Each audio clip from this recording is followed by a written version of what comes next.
Okay, so the charger is now complete. Everything is wired accordingly, and that is how it looks.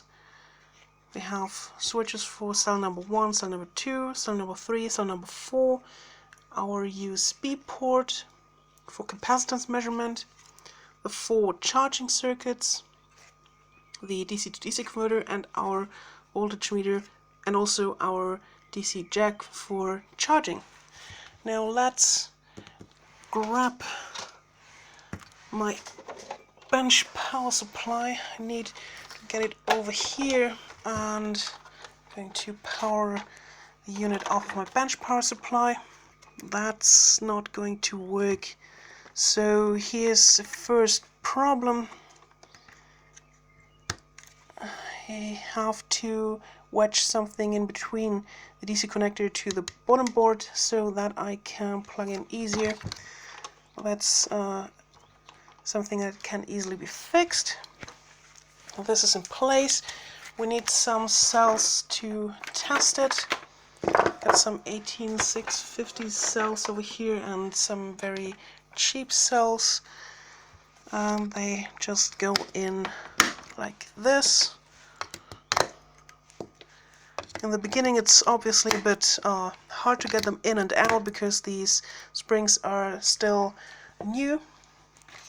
And we can now turn on the unit. I will just set the current.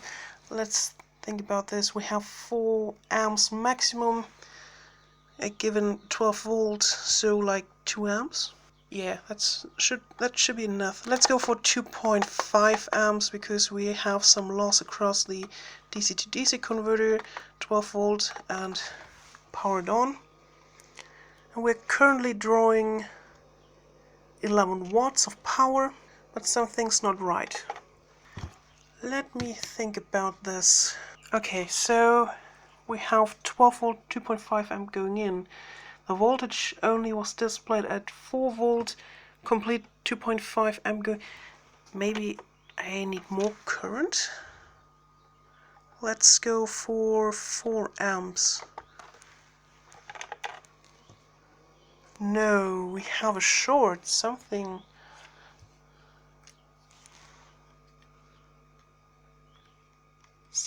not working. Let me extract the cells. Let's turn it on one more time. We are not drawing any current. Let me just check the voltages and see if I did a mistake in wiring everything.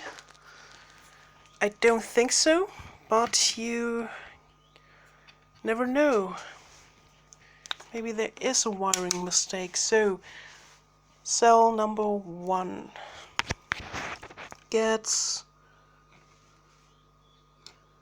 no voltage. What? Oh no, wrong. It needs to go up for charging. I'm so stupid.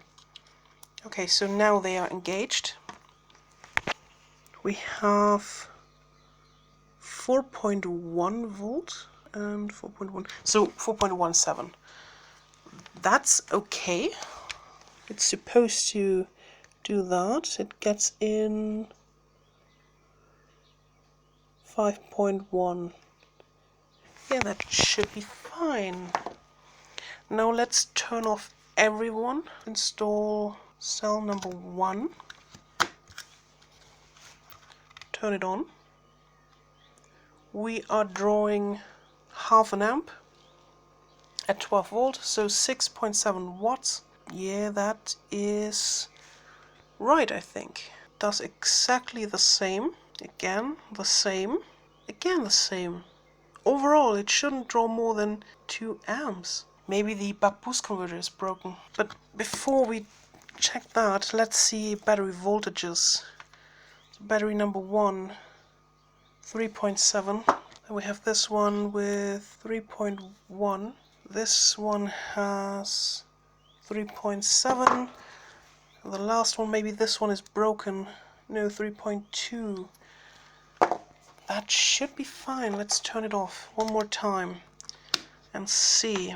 Cell number 1, we are pulling half an amp.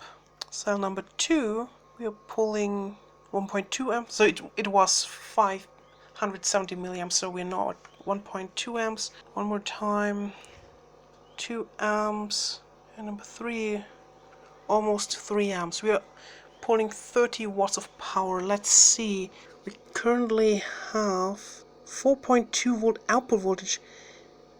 Wait, I think the back converter doesn't work properly because it's supposed to stabilize the voltage.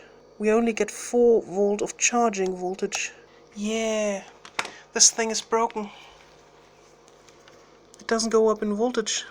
Something is smelling. Yeah, I think.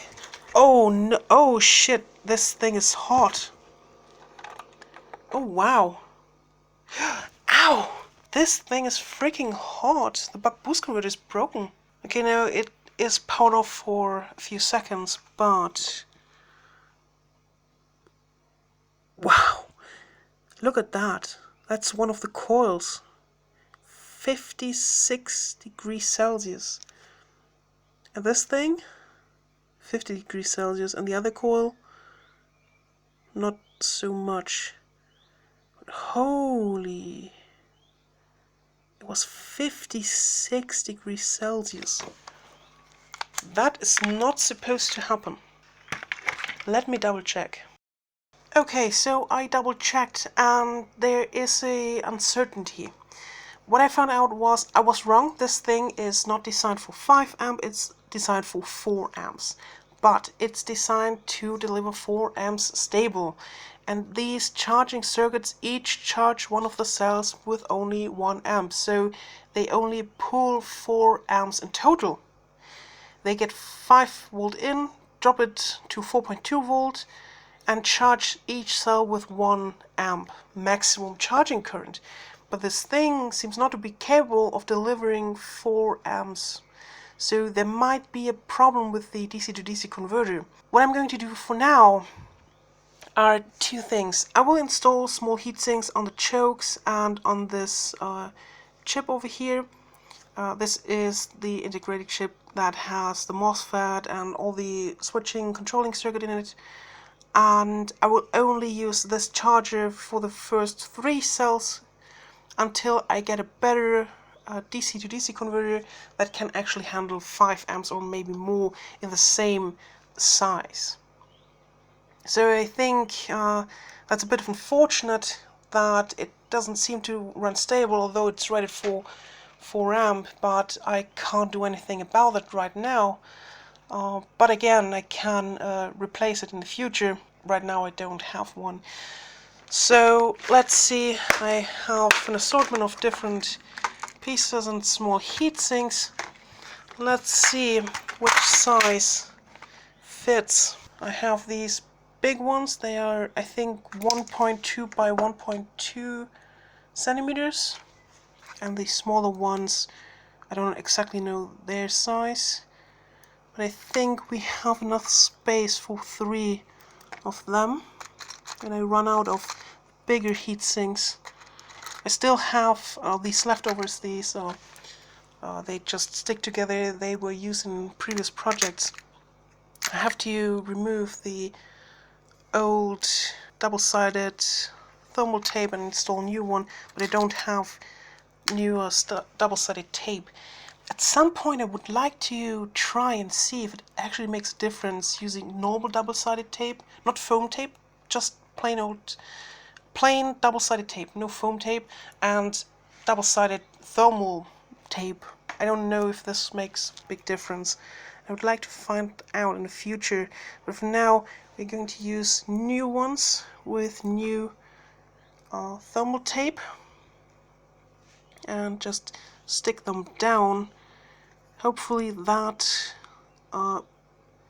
stabilizes the thing, but will definitely protect it from overheating, because this thing was freaking hot. This was too hot. For a coil, that's too much. If necessary, I can still install a small fan to cool it even further, but I don't think that's necessary, especially as I'm going to replace this at some point. So for now, we will only test it with 3 of the cells installed instead of all 4 of them. Now it works. Yeah, 5.2 volts, that's fine.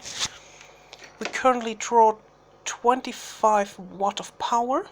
I'm curious what happens if I install this one. That's a bit weird. We're now at 4.2 volt, but we're not drawing as much current from my bench power supply. We're still only drawing 25 watts of power, 2 amps. Oh, it's again freaking hot. Let me remove this cell over here and see if it cools back down. So the controller is at 60. Oh yeah, nice. 63 degrees Celsius. The choke that was 56 degrees Celsius is at 70. That thing 80 degrees Celsius. And the other choke is at 62. 80 degrees Celsius, that's not normal. Because now we are only drawing 3 amps and it's rated for 4 amps. I think this thing is broken. I don't know if this is the protection chip or charging chip. I'm just probing around to see temperatures, but no, everything below 40 or at 40 degrees Celsius. That's alright. And I start to hear coil whining. It can't even handle 3 amps. Let me remove another cell. And the coil whining stops. The voltage is up again. Temperature is still up. Oh, it climbs even higher. 90? 90 degrees Celsius? Yeah, that's hot. Oh yeah. I think the reading is correct. That is 90 degrees Celsius. 94, 95, 96, 97. Almost 6 volts. Oh, they are hot. Oh no. Stop it. Temperature was in the 40s. Now it's almost 50 degrees Celsius. And they were below 40. So, yeah, that's a bit unfortunate. I hope this would work. But essentially I simply have to replace this DC to DC converter and that it is going to work. I need one that can handle 5 amps. So before I end the video, let me tell you about a slight problem that I just figured out. And that is the switch for the 4th cell was wired incorrectly and I had to do a slight modification. I drilled 2 holes over here because the switch originally what it did was when it was in the lower position it would disconnect the cell from the BMS but connect the BMS to the USB port, which is not going to work. So the way it's connected right now is we have the BMS connected all the time, but we switch between connecting a positive from the DC to DC converter to the BMS charger to disconnecting it and connecting the USB port. And that's just a slight mistake that I figured out right after I ended the video. I did not test this in video, but I can show you quick that it works now. In the lower position we turn on this meter over here, in the upper position we turn it off, and it's now wired correctly, so it's just switching around. We have to switch one of the ingoings into the BMS board, and we have to switch this one off and the USB port on, so we don't have a power pass through the charging board. We can still charge the other cells once the DC to DC converter is replaced. So I hope you liked this video, even though this thing does not 100% work right now. But as long as you replace this DC to DC converter with one that is suitable in rating like 5 amps minimum, then this is totally going to work. And I hope you liked this video, and if you did, please leave a like, comment down below. And other than that, thanks for watching and see you next time. Bye.